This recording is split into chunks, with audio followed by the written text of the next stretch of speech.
Exacto. Vamos a grabar esta parte. Entonces vamos a hablar un poco, voy a quitar aquí esto, ustedes no lo ven, pero yo sí, entonces me estorbo un poquito.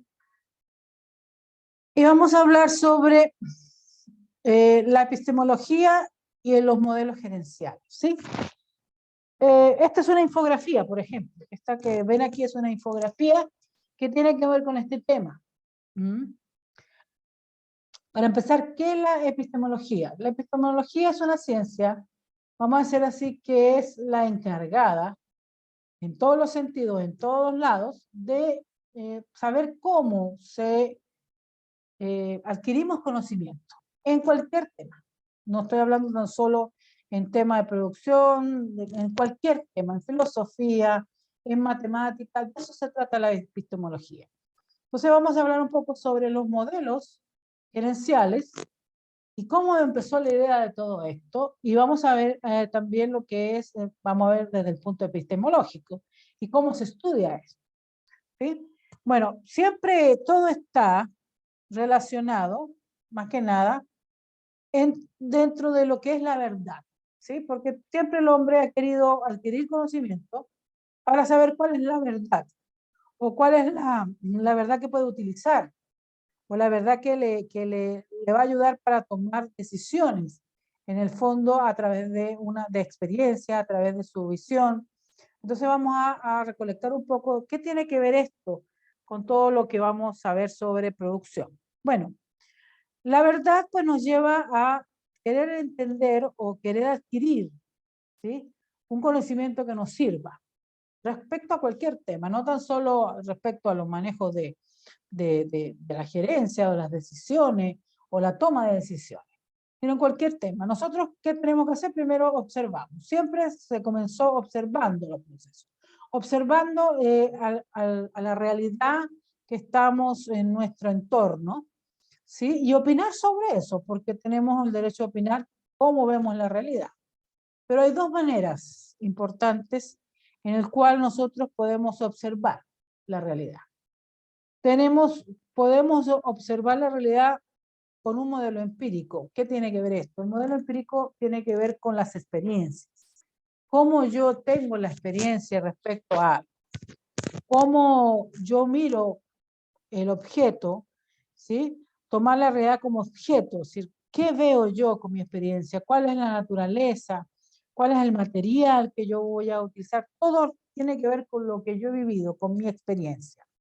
Eso es un modelo empírico. Siempre las cosas o los modelos gerenciales empezaron a tomar en cuenta esa parte, el empirismo, el modelo empírico, mi realidad. Yo transmito lo que yo creo o lo que yo aprendí a través de mi experiencia. Muchos trabajos al principio eran así, ¿sí? Eran así y se transmitían de generación en generación porque era mi manera de trabajar. Yo hacía zapatos, por ejemplo, a mi manera, a mi estilo. Y yo se le enseñaba a mi hijo o a mi nieto o a la persona que iba yo a transmitirle este conocimiento. También hay otro modelo que se llama el subjetivo, que también se usa. Vamos a decirlo así, es como cerrar los ojos y decir lo que yo creo que es algo, lo que yo pienso que es algo, la idea que tengo es eso, ¿sí? Aquí mi sustento es la creencia que yo tengo, ¿sí? Tomo el sujeto se toma como objetivo o sujeto cognosciente. Yo soy el que pienso, yo soy el que creo. Entonces yo miro racionalmente lo que yo pienso que es. ¿Mm? Muchas veces en los sistemas de producción, cuando comenzaron las grandes empresas a ver que tenían la necesidad de fabricar a gran escala, fabricar muchas fuentes, muchas cosas, ordenar muchas cosas, ver cómo era la producción, dejar la parte artesanal de lado para enfocarse a una parte más industrial donde íbamos a manejar máquinas, donde íbamos a tener otros elementos que nos permitiera tener una producción a mayor escala. Muchos se imaginaron esto. A ver, ¿qué realidad puedo yo llegar a entender?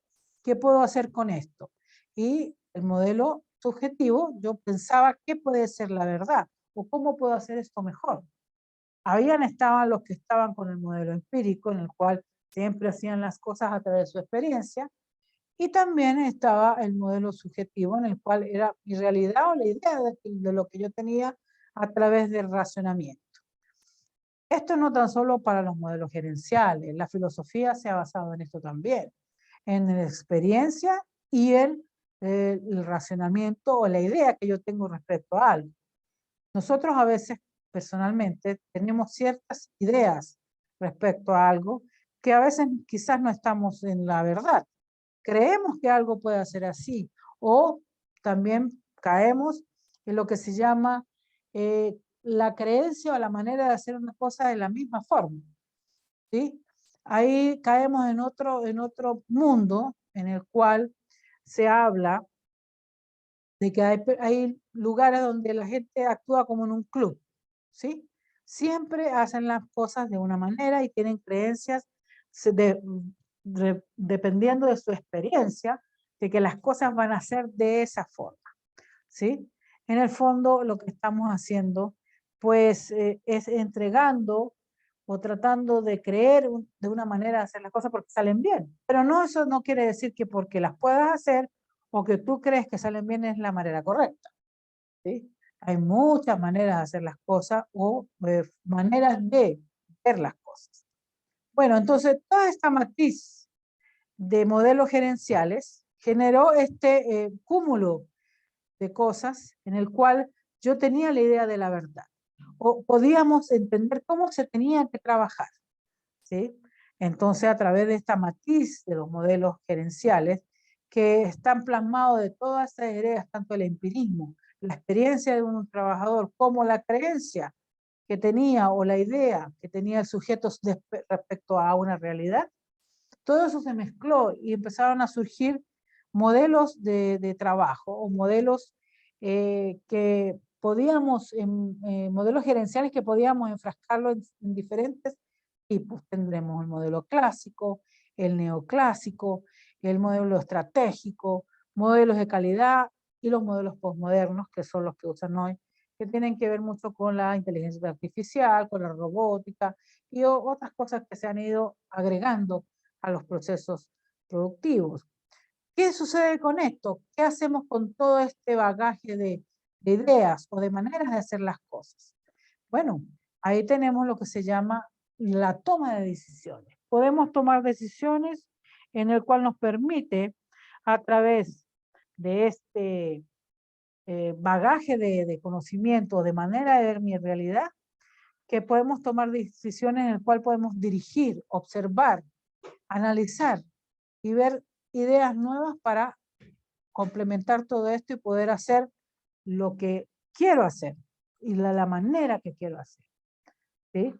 Entonces, a través de esta epistemología, vamos a decirlo así, cómo adquiero yo conocimiento a través de mis ideas, fue desarrollando lo que son las teorías hoy en día de la administración, ¿sí? Hay, vamos a decir, baluartes que comenzaron con la idea de la administración. Taylor fue uno de los primeros que se dio cuenta que la ciencia o la administración podría ser una ciencia en el fondo. Otros lo hablaron que podía ser un estilo de vida, una filosofía de vida, una filosofía de trabajo, como hacen los japoneses. Ellos tienen su filosofía de hacer las cosas, de hacer su trabajo, y entonces es por su realidad, porque son países diferentes a nosotros, tienen otra idiosincrasia, otra historia, y esto arrastra toda una manera de comportarse, una manera de actuar. Entonces, siguiendo con esto, vamos a ver si podemos ver la otra que tengo por aquí, a ver si la tengo acá, o es la otra lámina. Un momentito, por favor. Voy a quitar esto, esta. Ah, tengo por acá la otra, esta es.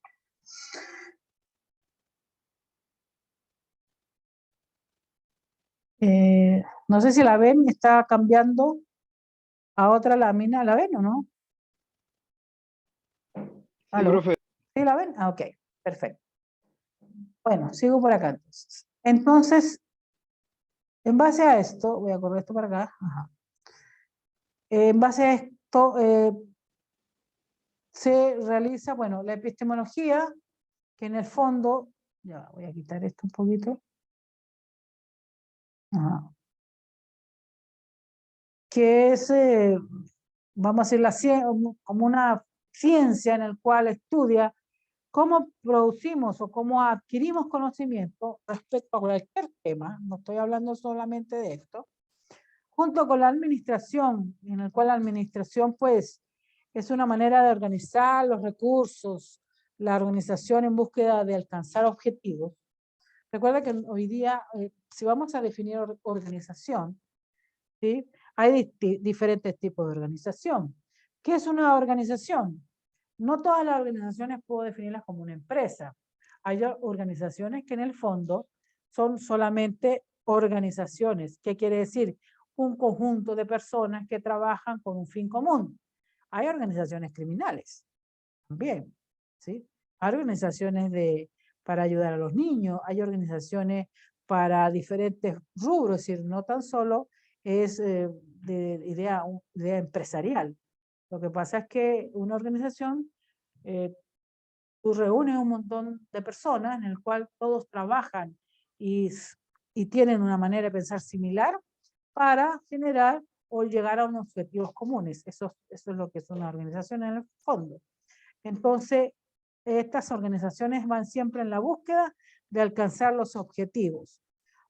Vamos a hablar tipo empresarial. El objetivo de una empresa es, primero, vender su producto, mantenerse en el mercado, estar a la vanguardia, generar recursos, ¿sí? Esas son las finalidades de cualquier tipo de organización empresarial. Hoy en día también se habla mucho de las organizaciones inteligentes, porque debido a la pandemia, las organizaciones debieron adaptarse a las nuevas condiciones. Las organizaciones que pudieron adaptarse a esas nuevas condiciones, adaptarse a esa nueva realidad, son las que se hoy llamadas organizaciones inteligentes, que permiten entre ellos mismos, ¿sí?, refundarse o reorganizarse para adaptarse a la nueva realidad. No todas sobrevivieron. Usted sabe que la pandemia carrió con muchas pymes sobre todo, y las grandes empresas tuvieron que adaptarse a lo que era. Muchas no volvieron a las oficinas, otras empresas prefirieron que la gente trabajara desde su casa, todavía lo están haciendo. Otros se replantearon el tener que alquilar o arrendar una gran oficina para tener a toda la gente trabajando, siendo que podían hacer el mismo trabajo de mejor manera desde su casa. Bueno, todas esas cosas se están replanteando hoy en día. Eso es lo que se llaman organizaciones inteligentes, que es otra rama ya de la parte de la administración. Entonces, este estudio del conocimiento humano aplicada a organizaciones de recursos generan tres paradigmas. Paradigmas quiere decir, que es una palabra ya un poco más común, quiere decir, como les decía, un club, ¿sí? Un paradigma es como la manera de hacer una cosa. Tenemos maneras entre las familias de actuar. Bueno, ese es un paradigma familiar. Todos actúan de la misma manera, miren las cosas así, opinan de esta cosa y tienen creencias de eso de la misma manera. Eso es un paradigma. Entonces, estos paradigmas de posicionamiento epistemológico, quiere decir cómo adquiero yo el conocimiento, tiene tres perspectivas importantísimas, que no tan solo se usan aquí, se usan para cualquier trabajo de investigación. Estos paradigmas o perspectivas epistemológicas se usan. Tenemos el positivismo, el interpretativismo o el interpretativo, y tenemos el transformativo, ¿sí? El positivismo, ¿qué es? El paradigma positivista es el que más se usa hoy en día en la investigación, ¿sí? Es la realidad desde el punto de vista del observador. Yo cuando realizo una tesis de grado, por ejemplo, a ti te preguntan, ¿qué paradigma va a usar para su trabajo de investigación? ¿Qué es lo primero que hay que definir? Bueno, por lo general son paradigmas positivistas, en el cual tú realizas la investigación, tú vas a hacer como observador, llegar a las conclusiones que quieres, o que necesitas demostrar que algo dentro de una hipótesis que tú te planteas de un principio, vas a llegar. ¿Qué instrumentos vas a usar para eso? Bueno, tienes una investigación, tiene varios instrumentos, como es el planteamiento del problema, variables nominales, variables, todo eso que lo vemos más adelante cuando vayamos a hacer un trabajo de investigación. Pero el positivismo es uno de los grandes, vamos a decirlo así, baluarte de la investigación. ¿Por qué? Porque es una manera de adquirir conocimiento valedera, que puedes tener variables cualitativas, cuantitativas, y tú eres el que hace la observación. Tú eres el que ves cómo vas a ver el punto de vista de tu observación, vas a hacer todo los análisis de la información. Tenemos el interpretativo. El interpretativo es como cuando tú vas a diferenciar una experiencia. Es decir, mire, yo quiero analizar, por ejemplo, analizar la experiencia de los fumadores mayores de 50 años y quiero ver cómo es su realidad. Entonces tú describes una realidad. Aquí el sujeto interpreta a partir de la experiencia, es decir, yo voy a ver cómo es, cuántos enfermos hay después de los 50 años, cómo son los fumadores, si a alguno le ha dado cáncer, etcétera. Entonces, tú vas a describir una realidad. En este tipo de investigación, que son más que nada investigaciones sociales, no tanto científicas, son investigaciones sociales, se utiliza mucho para describir una realidad. A veces crítico social, también se despliega el análisis crítico social, que tiene mucho que ver con realidades sociales. ¿Sí? En este punto, la adquisición de conocimiento se hace desde el punto de vista de eso, de ver la experiencia, a través de la experiencia. Y está el otro, que es el transformativo, ¿sí? El observador trata de destruir los mitos, porque a veces hay mitos. Dentro de ciertos paradigmas tú tienes creencias y a veces hay mitos que dicen, no, eso debe ser así. Entonces a veces dice, pero ¿será verdad? No, no, no, eso te va a pasar si haces esto y no te vas por aquí. Entonces destruye mitos.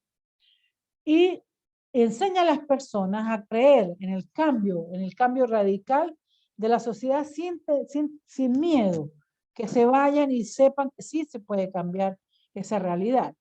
Entonces, estos tres paradigmas, que son los paradigmas que la administración también ha tomado para su baluarte como análisis, como desarrollo o como, vamos a decirlo así, en las escuelas administrativas gerenciales, para la producción han tenido estos tres tipos de paradigmas, en el cual me ha llevado a generar, vamos a decirlo así, escuelas o maneras de hacer las cosas. Tenemos la escuela científica, donde es una de las primeras, que habla de que, bueno, la administración tomada como una ciencia, en el cual todas las ramas de la ciencia exactas pueden ser aplicadas a la administración. Después vendemos las clásicas, tenemos también la humano relacionismo. Ahora vamos a describir un poco cada uno de estos y cuáles fueron los precursores de estas, digamos, maneras de hacer las cosas. Los cuantitativos, los neohumanos, los relacionalistas o relacionalismos, ¿sí? Tenemos también la sistémica, la estructuralista, la neoclásica. Todos estos han ido evolucionando y han ido cambiando, ¿sí?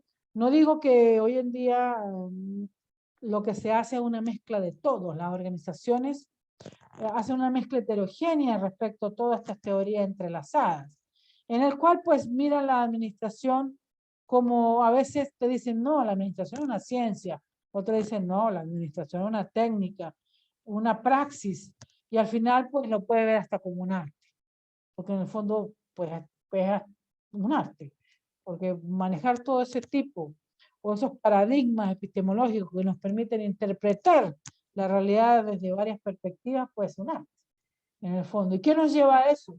Eso nos lleva pues a la teoría del conocimiento, saber cómo podemos hacer las cosas, saber qué hemos aprendido de esta realidad, ¿sí? Y ahí entrelazado entre el objeto y los elementos de la administración y los sujetos, aquellos que toman las decisiones, hacemos todo un cúmulo dentro de esta teoría administrativa para nuestra producción. Al final, pues, muchos grandes pensadores en el sentido de administradores o los primeros ingenieros industriales que observaron los movimientos que observaron que venía un bagaje grande de producción, que necesitaban agrandarse, que había que producir más con menos, más cantidad. Ellos vieron todo esto y tomaron toda esta realidad para poderla plasmar y empezar a desarrollar lo que hoy se conoce pues como administración y producción. ¿sí? Claro, una parte se fue hacia un lado y la otra parte quizás se fue más hacia otro lado, pero al final siempre actúan entrelazados. ¿Por qué yo me detengo un poco aquí? Porque me gusta que vean de que todo no fue de repente, todo ha ido poco a poco entrelazándose y ha ido desarrollando una serie y ha ido construyendo, diría yo, una serie de estrategias que poco a poco van a ir, han ido evolucionando y van a seguir evolucionando. Ya pronto tenemos la cuarta revolución industrial, pues pronto unas cuantas décadas vendrá la quinta, ¿sí? Y ya más o menos está vislumbrando qué es lo que va a suceder. Primero, la energía limpia va a ser imprescindible. Segundo, la inteligencia artificial. Y eso ya se está viendo. Y eso va a venir vamos a decirlo, a grandes pasos. Vamos a ver una realidad que jamás nos imaginamos los seres humanos llegar. A pesar de toda la pobreza y todas las guerras y todo lo que sucede, el ser humano siempre avanza. La tecnología, recuerden siempre, la tecnología no llega a uno no, es decir, la tecnología no se adapta a los humanos, se da al revés. El humano se adapta a la tecnología. Y hoy la tecnología va muy rápido, ¿sí? Y todo cada día va a ser más rápido. Por eso es importante, si te vas a dedicar a algo, estar siempre al día. Si vas a saber manejar un celular, porque hace 10 años no era lo mismo. Manejar un celular hoy en día es muy diferente, ¿sí? Entonces, esa es la realidad que vamos a ir manejando. No hay problema si tienes que desconectar. Después puedes ver la grabación. Bueno, entonces, siguiendo con lo que estábamos hablando, vamos a ver si puedo mostrarle la otra, a ver dónde puedo ir de aquí, la otra lámina. Déjenme buscarla, la tengo por aquí. Aquí está. Entonces vamos a hablar un poco de los padres de todo esto. Los señores que vieron y enfocaron todo esto. Bueno, el primer señor aquí, famoso, que tuvo que ver mucho con el desarrollo del enfoque de la administración científica, porque él decía, era el señor Taylor. Este es el padre de la administración. Y yo diría que de la ingeniería industrial y todo lo que tenga que ver con la producción.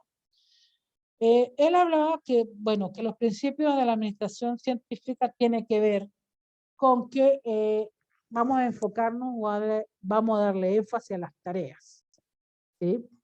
En definición, pues es la aplicación de los métodos de la ingeniería, de la administración en tareas al incremento de la producción o la productividad, ¿sí?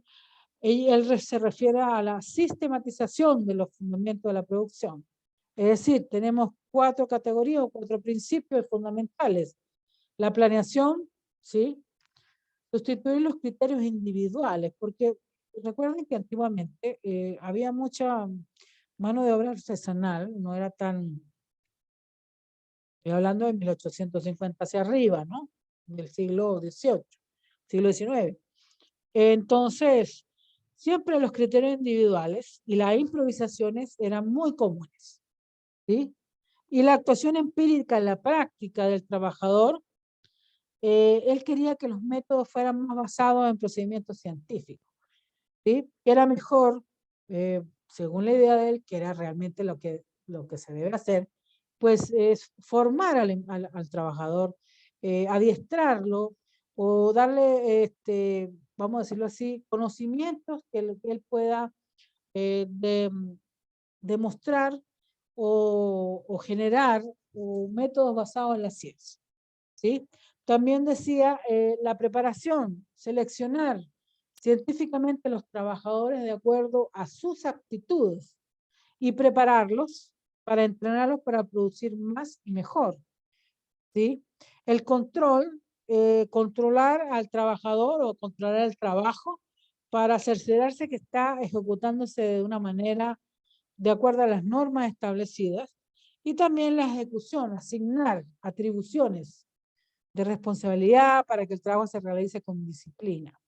Todos estos principios que nadie se había dado cuenta antes, ni nadie se había percatado cómo podrían ordenarse, él fue el primero en hablar de eso, ¿sí? Porque claro, se podrán imaginar cómo era en los años 1870 o al principio del siglo XX ya, las empresas. Veníamos de recién comenzar a utilizar las maquinarias o las máquinas para los procesos productivos y ahí tenía mucho que ver la mano de obra de los trabajadores, la especialización, el que hacía un tipo de labor y no podía hacer la otra porque no sabía cómo se manejaba. Pues Frederick Taylor fue el primero que se dio cuenta. Él también pues dio con la concepción de la administración como una ciencia basada en reglas, en leyes y principios, ¿sí? También dijo que la administración era una filosofía, donde la gerencia reconoce que su objetivo es buscar científicamente los mejores métodos de trabajo. Y claro, todo fue cambiando, todo fue mejorando a lo largo del siglo XX, ¿sí? Estudió los tiempos, los movimientos, la selección del personal, método de trabajo, los incentivos, las especializaciones y la capacitación. Para él era primordial tener ese tipo de capacitación, de preparación del trabajador. No era llegar y, bueno, vas a hacer esta labor y ya. No, había que prepararlo, capacitarlo, darle una preparación, un conocimiento que él pudiera adquirir y usarlo para mejorar su trabajo, para hacer todo más y mejor. Después vino la escuela del proceso administrativo, la teoría clásica. Aquí tenemos al señor Fouillol, ¿sí? Él le da énfasis más que nada en la estructura que debe ser la organización para lograr la eficiencia, ¿sí? En todo organizacional o organización, a su estructura para garantizar la eficiencia de todas las partes involucradas. Es como engranar todo, ordenar todo para que todo funcione a la vez, ¿sí? Él habló de las técnicas, relacionar los productos de bienes y servicios de la empresa, los comerciales, relacionar las compras, las ventas, el intercambio, las financieras, relacionar la búsqueda, la gestión, el capital, la seguridad, que hoy en día es bastante más desarrollada, relacionada con la protección y preservación de los bienes y las personas, porque no tan solo lo que tú produces, sino las personas que trabajan alrededor de eso. La contabilidad, relacionada a los inventarios, los registros, los balances, los costos. Él habló de todas esas áreas funcionales, ¿sí? Entonces dijo que la gerencia estaba más relacionada con la coordinación y la sincronización de las funciones empresariales, que es realmente lo que hace, ¿sí? Pero este enfoque, que era un enfoque normativo, descriptivo, determina pues los principios generales y los elementos de la administración que debe seguir el administrador en su actividad, ¿sí? Él siempre le dio énfasis a la estructura que deben tener la organización para lograr la eficiencia, ¿sí? Después de este señor Pujol, perdón, tenemos la Escuela de Comportamiento Humano, ¿sí? O relacionismo. Estos señores, que uno de los primeros que habló de esto fue Robert Owen, que consideraba a los trabajadores como máquinas vitales. Bueno, un poquito fuerte, máquinas vitales, pero que busca el bienestar social de los empleados. Ellos tomaron más énfasis a este punto, el aspecto éticos y el respeto a la dignidad del trabajador. Por eso se llama en la Escuela de Comportamiento Humano o relacionismo, ¿sí?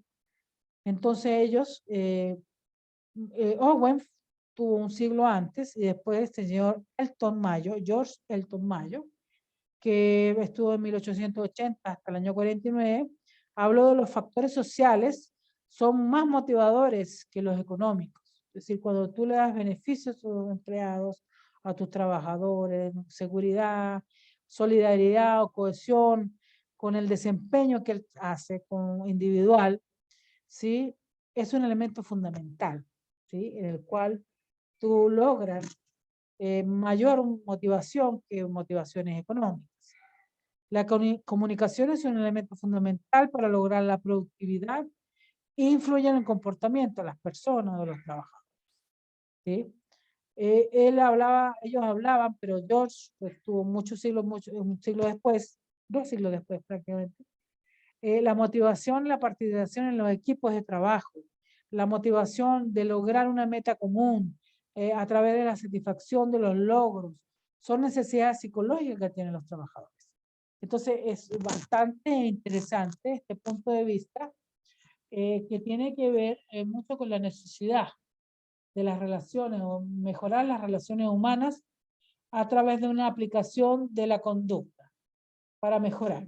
Si tú tienes un intensivo, eres motivador, vas a tener mucho más factores positivos en un trabajador que lo vamos a hacer motivaciones económicas. También hay otra escuela, voy a ponerla aquí abajo, que es la escuela matemática o la escuela de teoría de las decisiones. Este tiene un enfoque más cuantitativo, ¿sí? Las principales aportes, pues, aquí hablan de los métodos, los modelos matemáticos, ¿sí? Donde vamos a meter a esta escuela de administración de manera de hacer con modelos matemáticos, modelos cuantitativos, ¿sí? También tenemos investigación de operaciones, que hoy en día se utiliza tanto. Tenemos las operaciones, los servicios, la calidad, la estrategia de operaciones, la tecnología que se usa, ¿sí? Y los pronósticos que podemos ver al futuro. Pronósticos en función de lo que va a pasar, o de seguir esta situación que va a pasar, o de cambiar esta situación que va a pasar.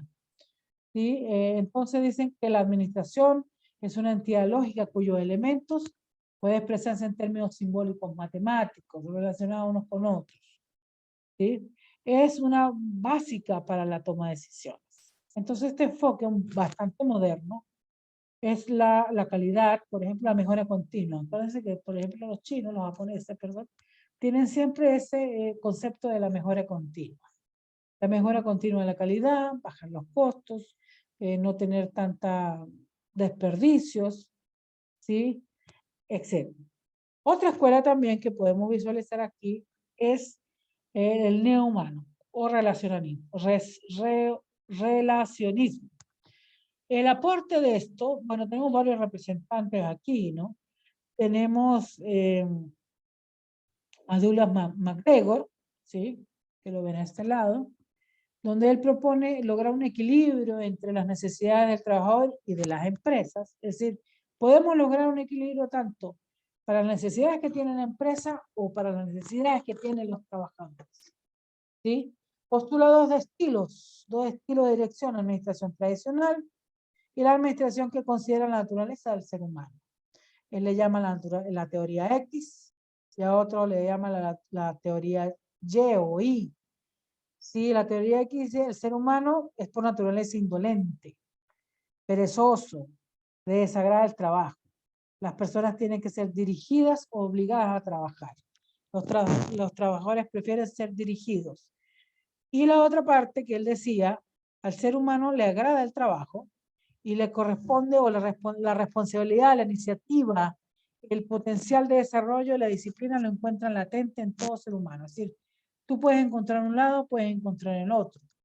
En la administración tradicional, pues siempre no, que los trabajadores son perezosos, que los trabajadores no les gusta ser dirigidos, pero hay otra en el cual tú te puedes pensar mejor y sentir que el trabajador en el fondo tiene una naturaleza humana en el cual si tienes la suficiente motivación, iniciativa, empoderamiento, palabra tan usada hoy en día, pues tenemos una dirección más sencilla, más fácil. Pero a veces hay un equilibrio de las dos. También tenemos el otro representante, que es un señor bastante famoso, que es Maslow. Maslow, podemos ver la famosa pirámide de Maslow, en el cual habla de la jerarquía de las necesidades. Aquí no tan solo estamos hablando de trabajo, no. Maslow también habla en psicología sobre las necesidades, de las motivaciones. ¿Sí? La motivación se origina de la necesidad del ser humano, influye en el comportamiento. Aquí tenemos como una pirámide en las bases. En la base siempre tenemos la necesidad, en la primera necesidad, que sería las fisiológicas. Tú tienes necesidad de comer, tienes necesidad de respirar, tienes necesidad de, bueno, todo lo que sea fisiológico. También después tendremos un poco más arriba la necesidad de la seguridad, porque tú debes sentirte segura o seguro en tu casa, en tu trabajo, en tu lugar de estudio, ¿sí? Relajado, así saber que eso es lo que es que aquí estoy bien, me siento agradable, la seguridad. Después, el amor o el sentido de pertenencia viene más arriba. Después viene más arriba el reconocimiento, cuando tú tienes una motivación de reconocimiento. Y al final, la punta de arriba de la pirámide, Maslow habló de la autorrealización. Cuando uno se siente, uno como ser humano, autorrealizado por la labor que realiza, porque logré, no sé, el título que quise, estudié, me esforcé y saqué mi título, quise hacer esta obra, me demoré 5 años en pintarla, la terminé. Esa es la autorrealización. Son motivaciones. Yo diría que la autorrealización es una motivación muy personal. Las otras tienen que ver más con el feedback del mundo que te rodea, pero la autorrealización es bastante personal. Digamos que es, digamos, el escalafón más alto, en el cual cuesta un poco más llegar ahí, pero la mayoría, no todos quizás se hayan sentido alguna vez autorrealizados, pero la mayoría de las personas sí lo logran. Bueno, hay bastante, aquí podríamos hablar de muchas cosas sociales y eso, porque las diferencias sociales son muy marcadas en países como en Latinoamérica, la injusticia social también está recalcada aquí, y quizás en ciertos lugares donde no hay muchas oportunidades, pues la gente no se siente autorrealizada, y empiezan con la delincuencia, caen en drogas, etcétera, etcétera, etcétera, todo ese marco de realidad que hay que no cerrar los ojos y ver que eso es algo que existe. ¿Sí? Bueno, pero este modelo, relacionismo, es bastante, pues, yo diría, tiene que ver mucho con la motivación, como le decía, motivación moral a los trabajadores, estudio de necesidad de las personas, el liderazgo, que también es tan hablado sobre el liderazgo, la comunicación formal e informal, que es tan importante dentro de una organización. A veces se pierde mucho por falta de comunicación dentro de una organización, sea empresa o no sea empresa, pero a veces la manera de comunicarse no es la mejor. Las decisiones son tomadas saltando quizás la opinión de otros, ¿sí? A veces la alta gerencia toma una decisión y al final es como una ola que arrasa con todo sin importar las consecuencias de las personas que están un poco más abajo, digamos, en la escalafón, o vamos a decirlo así, en la pirámide donde tú estás. La alta gerencia a veces toma decisiones que son terribles. Preguntar y se toman a riesgo y al final queda una catástrofe. Entonces, la comunicación en ese sentido es importante. Que haya constantemente una comunicación organizacional, ¿sí? Tiene que ver con todo el enfoque de la producción, el enfoque de lo que vamos a hacer, cómo lo vamos a hacer. Bueno, siguiendo con las escuelas, también tenemos la escuela sistémica, que tenemos a este señor Ludwig von Bertalanffy, el nombre más raro, Bertalanffy, introduce el concepto de sistema para interpretar los diversos fenómenos de la realidad, centrar su objetivo en los principios de la organización. ¿Sí? Este señor pues genera una teoría de los sistemas, que vamos a decirlo que es, digamos, su baluarte. ¿Sí? Estudia las organizaciones como sistemas abiertos, en los cuales existe una constante interacción con el entorno y el medio ambiente. Por ejemplo, los proveedores, los clientes, la tecnología, las leyes, entre otras. Claro, una organización no es algo cerrado, siempre tiene que estar en comunicación constante. Primero con su entorno, los proveedores, los clientes, la tecnología, las leyes, entre otras cosas. Es decir, siempre él va a estar en constante intercambio. Eso es lo importante, el intercambio. Las empresas, comunidades que se relacionan entre sí, también entre ellas se relacionan con el medio ambiente y forman un sistema que al final pertenece a un sistema más grande. ¿Sí? El enfoque y las premisas de esta escuela sistémica, la función del sistema depende de la estructura, siempre están dentro de otro más grande, ¿sí? Los sistemas deben ser abiertos, no adiabáticos, como decían, ¿sí? Siempre reciben información de otros. ¿Cuáles son los principios? Bueno, Los principios son, disculpe, estaba mirando la hora porque a veces hablo y no me percato la hora. El expansionismo, fenómeno, es parte de otro más grande.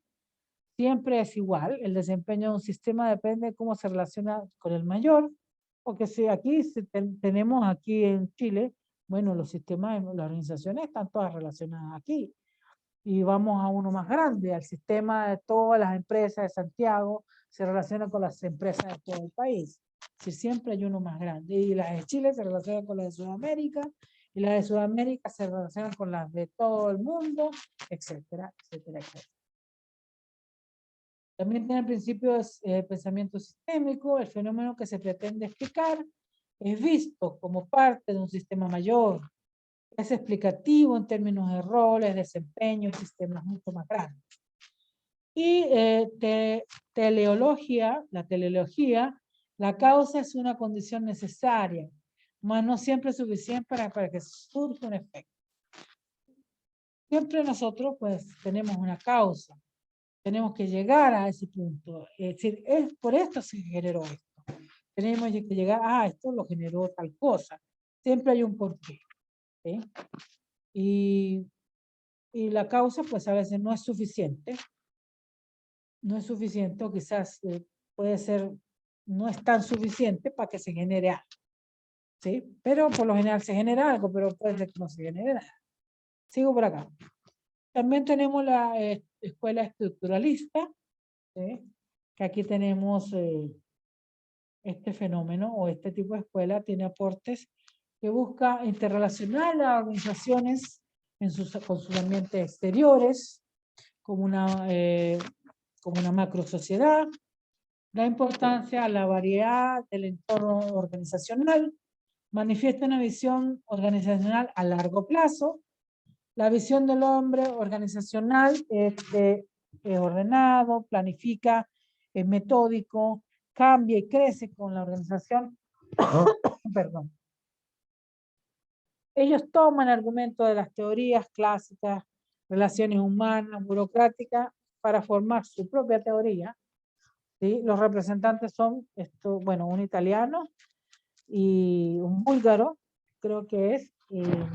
Bueno, estos tipos hablan de los conflictos industriales que se presentan, los conflictos informales derivados de la administración, adyacentes, etcétera. Tenemos elementos comunes en la empresa de la autoridad, la comunicación, la estructura del comportamiento en general, la estructura de formalización, etcétera.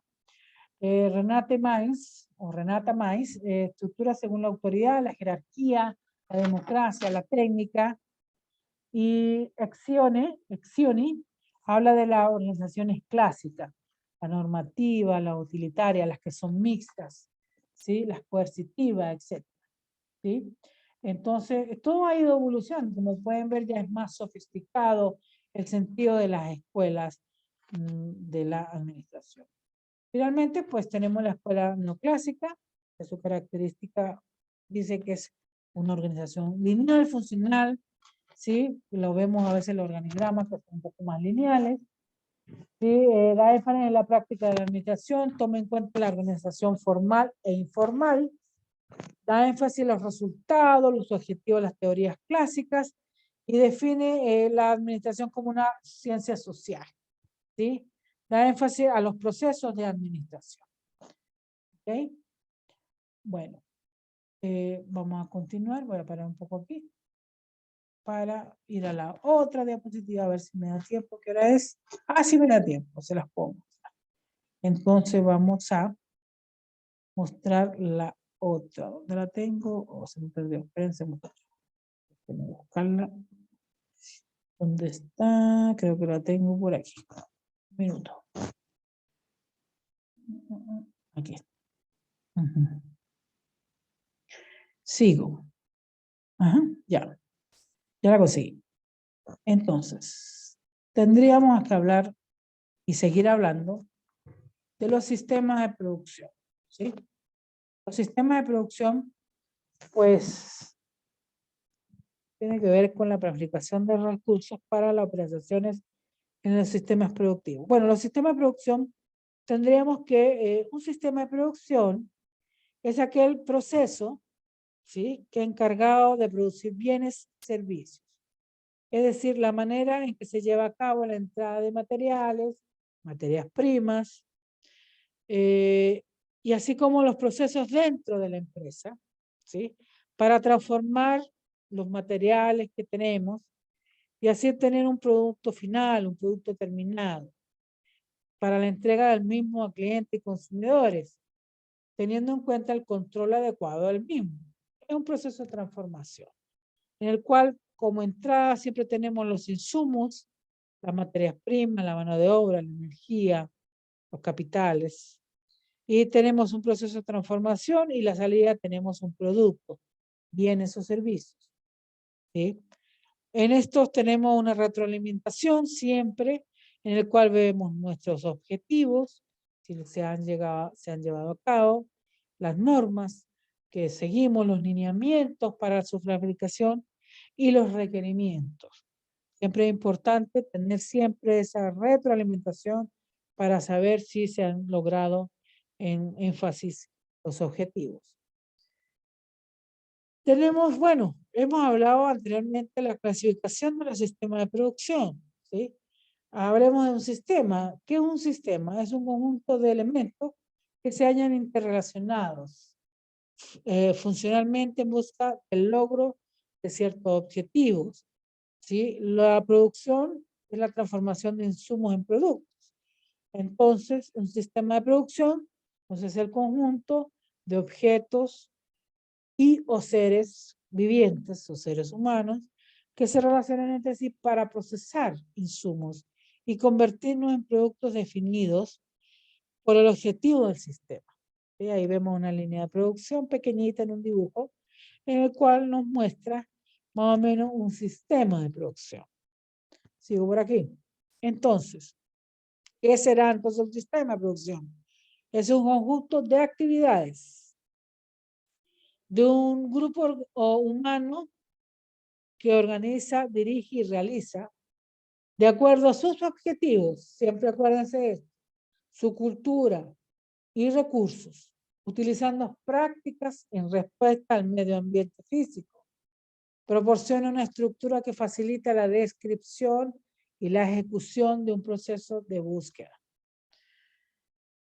Un sistema de producción consiste también en un conjunto de facilidades para la definición de reglas, mecanismos para acceder a una o más bases de conocimiento y datos, una estrategia de control que especifica el orden en que las reglas son procesadas, un mecanismo que se encarga de ir aplicando las reglas. ¿Ok? Digo por acá. Entonces, aquí un esquema no se ve muy claro porque está muy, en la pantalla está vertical, la pantalla es más horizontal. Entonces tendríamos, un momento por favor.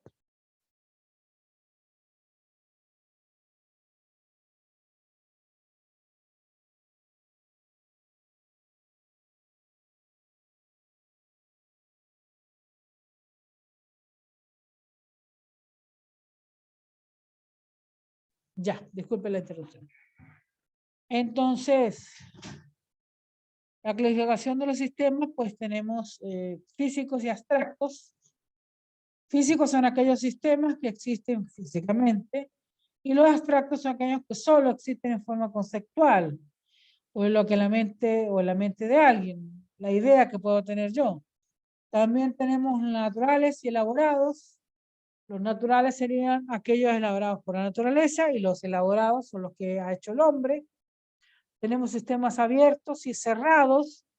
Abiertos son aquellos en donde es muy difícil predecir su comportamiento, pero se interrelaciona entre otros con otros. Y los cerrados son aquellos que tienen objetivos, insumos, productos, relaciones claramente determinadas, por lo que tienen control, retroalimentación y pronóstico que se pueden ir estableciendo. También tenemos sistemas técnicos y civiles o sociales.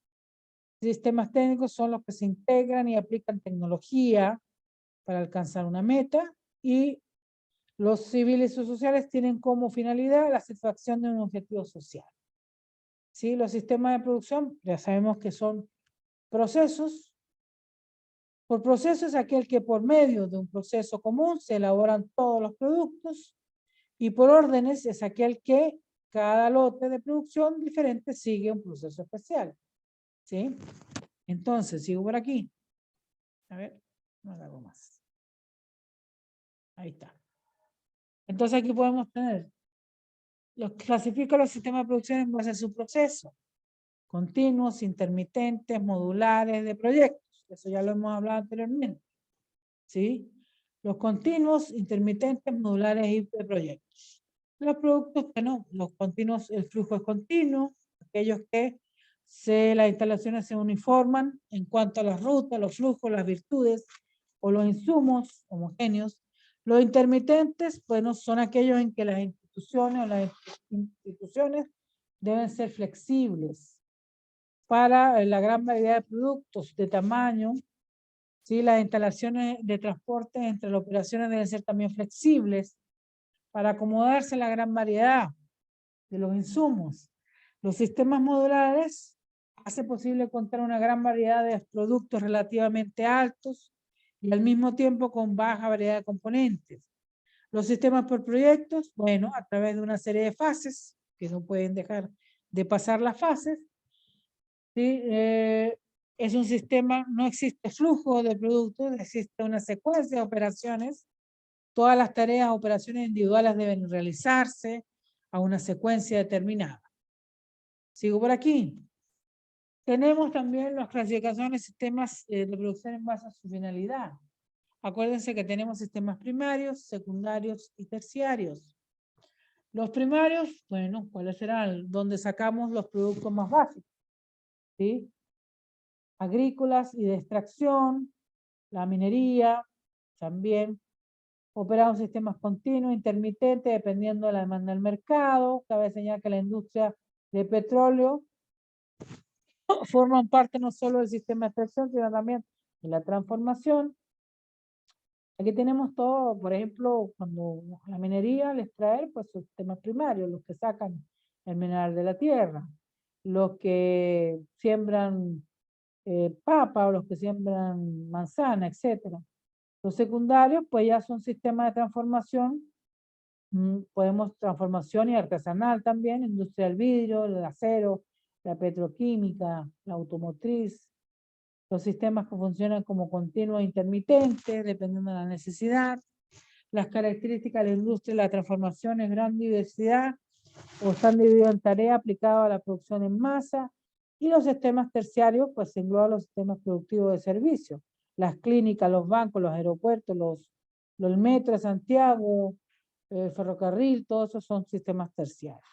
¿Sí? Yo no puedo comprarme un aeropuerto, ni tampoco me puedo comprar, bueno, un aeropuerto no me lo puedo comprar, ni tampoco un banco.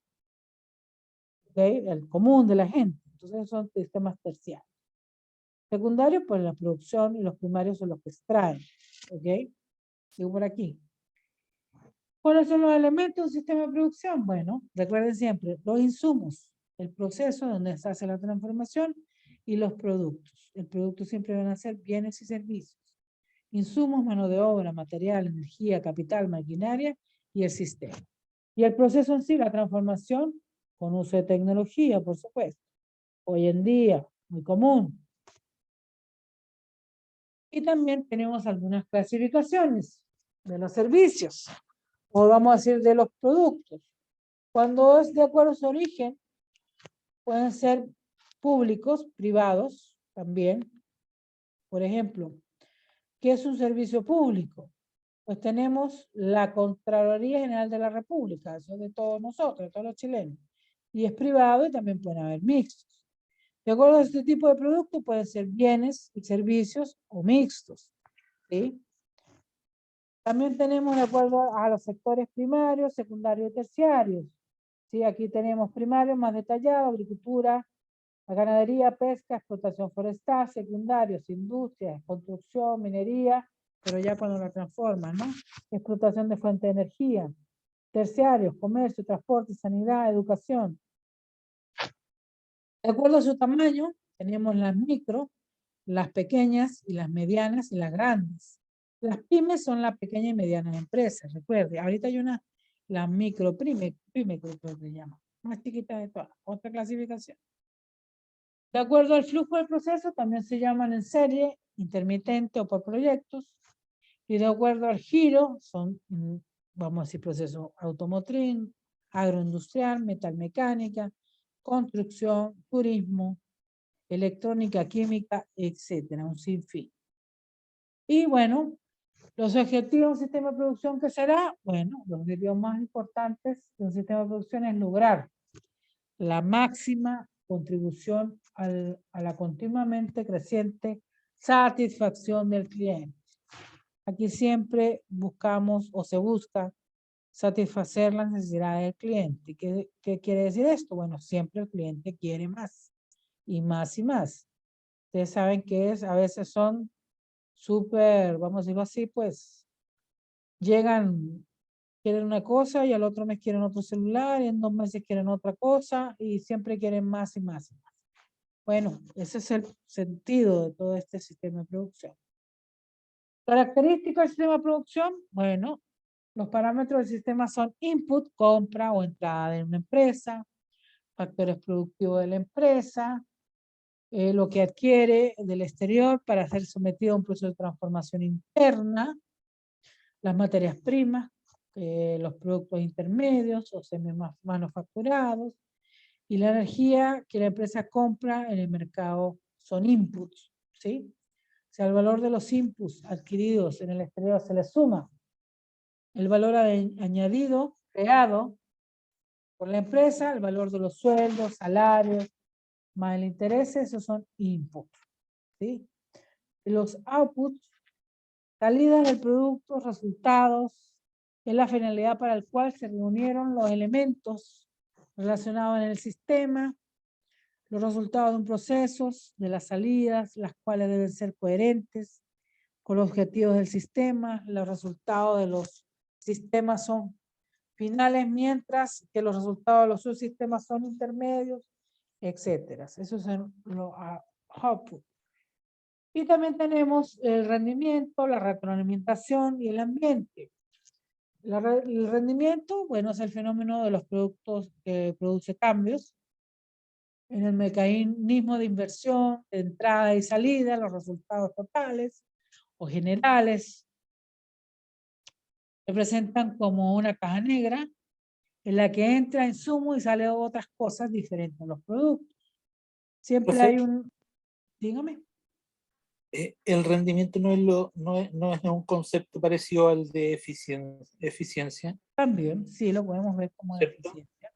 A veces una empresa puede tener baja rendimiento, otras tienen alto rendimiento, depende de su objetivo, ¿no? Recuerda que siempre tiene que ver con el objetivo de la empresa, porque quizás tú digas, ay, no, fabricamos mucho, pero ese no era el objetivo de la empresa. Quizás el objetivo era fabricar lo justo necesario para ese mes, pero una super producción no le sirve de mucho, ¿ok? También tenemos la retroalimentación, que es tan importante, es el retorno, la función de retorno al sistema, para saber qué pasó, ¿sí?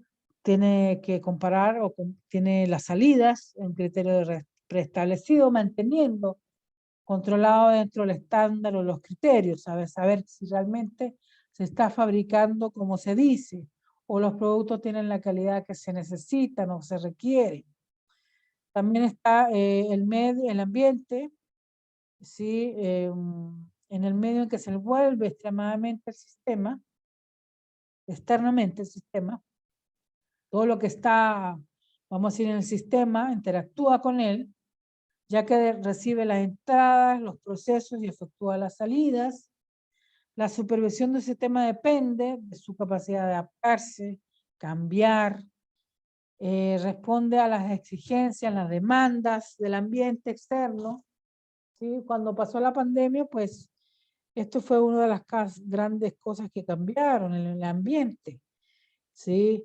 Cómo los clientes no llegaban al lugar, no compraban, cómo llegabas a todos los clientes, qué manera o de qué manera tú hacías que tu producto llegara al cliente.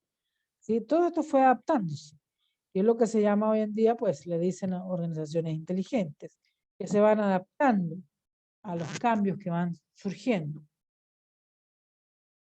Bueno, también tenemos sistemas de producción donde podemos ver cómo se pueden manejar cierta flexibilidad de variación. Por ejemplo, tenemos unas pocas, por ejemplo, este gráfico, tenemos volumen, un bajo volumen, alto volumen, proceso repetitivo, ¿sí? Podemos ver que podemos tener unas o pocas unidades por corrida, alta variedad, tenemos mucha variedad, pero bajo volumen, ¿sí? Corridas moderadas o módulos estandarizados, podemos hablar de la producción repetitiva, ¿sí? Un proceso modular repetitivo, y también tenemos solo corridas largas o cambios de atributos. Altos volúmenes, producción por producto, altos volúmenes, altas Coca-Cola, vamos a producir bastante, altos volúmenes, ¿sí? Tenemos una corrida larga de cambios de atributos. Sigo para acá. Bueno, también tenemos los sistemas por lote, aquí vemos un sistema por lote de fabricación, por ejemplo, cremas o medicinas, ¿sí?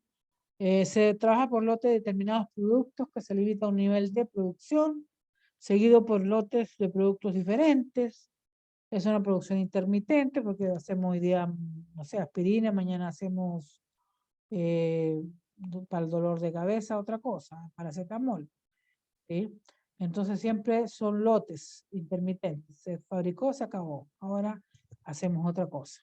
Pero sí, vamos a decirlo así, pues, hay empresas que es fundamental que trabajen así, como la empresa farmacéutica o la empresa de alimentos. Tú, cuando estás en una empresa de alimentos, vamos a suponer, no sé, por ejemplo, una panadería. Hay un horno grande, entonces, bueno, en la mañana hacemos pan, en la tarde hacemos torta y en la noche hacemos, no sé, empanadas. Si ya sabes tu producción, bueno, toda la tarde vamos a hacer torta, en la mañana hicimos pan, o en la madrugada hacemos pan, porque son por lotes, puro pan, puras tortas. Ese es un ejemplo. Bueno, aquí tenemos las panaderías, ¿sí? Las panaderías elaboran todas las unidades corazón necesarias antes de empezar las cañas de chocolate, las tiradas de color, las empresas que fabrican color o pinturas. Primero, por ejemplo, usan el amarillo claro, enseguida el color un poco más oscuro, ¿sí? Hasta alcanzar el negro, por ejemplo, después de comienza otra vez el principio, claro, porque tienen que limpiar todo. Porque imagínate, queda todo del color que se hicieron, entonces empiezan los colores más claros a los colores más oscuros. ¿Ok?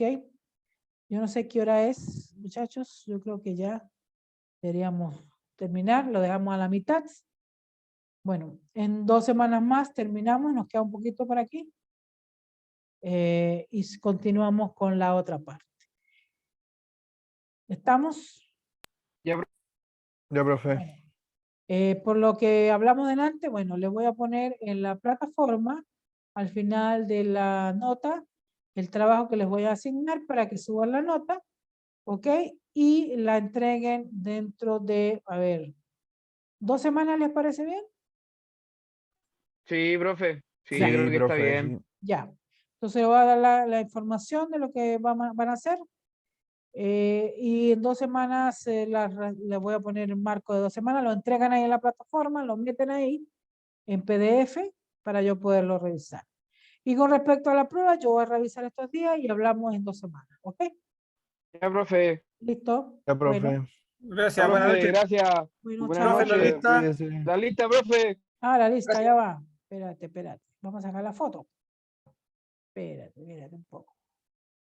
Yo tengo aquí abierto el Word. Vamos a poner aquí uno nuevo. Quédense quieto, no se muevan. Voy a sacar la lista. Tenemos de aquí para acá. De aquí para acá hasta José.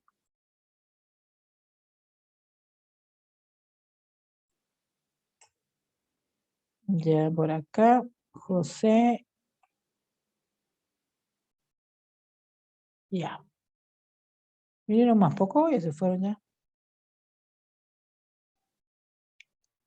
Ya, listo. No, éramos menos hoy día. Ah, ya. Ya, muchachos. Tengo aquí la Profe, lista. Dígame. Una consulta, ¿usted me podría matricular en la intranet? ¿Tú eres Tomás? Sí. Fíjate que en la tarde lo intenté porque vi que no estabas en mi lista y no pude, no te encontré por ninguna parte. Así que tienes que Mm, hablar con Yemina y decirle que yo intenté matricularte, ¿sí? Pero no está tu nombre, tú eres Álvarez Hidalgo, ¿no es cierto? Álvarez, sí. Hidalgo. ¿Ves? Entonces no te conseguí. Asistencia, ya que te guardo en el archivo, 17 de mayo. Entonces no te conseguí, tienes que hablar con ella o preguntarle cómo te tienen registrado a ti, con qué correo, ¿me entiendes? Ahora voy Sí, a es que yo le envié un correo a Yemina y me ya, puso, lo último que me puso fue, entonces no debería tener problemas en matricularte, que busque ujú, por tu correo, ya, tomás.alvarez.h. vamos a buscar, de una vez vamos a solucionar esto, ¿eh? Hay tiempo, bueno, los otros si quedan se van, yo me quedo con él para que él vea cómo es aquí el manejo. Espérate. Buenas Aquí, noches, profe. bueno, que estén bien. Mira, profe, aquí, gracias. chao. El teje y maneje aquí es así. Mira, yo Ya, te profe. tengo, chao. Yo Ya, te, profe. chao, ve esa lista, ¿no es cierto? Ya, Sí, profe. Tomás, ya, entonces estoy aquí. Entonces, cuando yo te intento matricular, yo puedo hacer matricular usuario, ¿ves? Lo pongo aquí. Entonces, ¿Ya? se supone que aquí con tu nombre y tu apellido, aquí lo pongo y pongo yo ahí, Tomás, así nomás, ay, perdón, Tomás Álvarez, ¿no? Sí, profe. Entonces, cuando yo lo busco aquí, me dice que no hay ningún usuario que coincida, ¿ves? Mira, aquí yo te lo muestro. Si pongo solo Álvarez, punto, aquí van, aquí Ahí está. estoy. Ah, aquí apareciste, Sí, ¿viste? ahí El estoy. punto faltaba, ¿ves? Ya, allá Ya, voy. profe. Listo, Ya, ahí quedé. Ya, listo. no la molesto más, profe. No, ya listo, está bien, pues faltaba el punto, ¿eh? Sí, sí, hay que empezar a probar cómo está escrito. Ah, ya, ¿Ok? profe. Se pasó, Listo. muchas gracias. No. Chao, pues. Que estés bien. Ya puedes revisar todo. Ya, profe, ¿Ok? muchas gracias. Ok. Cuídese. Chao, Profe, chao. Chao. Nos vemos. Dime, hay una compañera que se le apagó el PC a mitad de la clase para que no la ¿cómo se coloque llama? ausente. La Daniela Campos. No está la que haga. Espérate. Daniela Campos. Daniela Campos. Ok. Ya lo Vale, noté. profe, cuídese. Listo. Chao.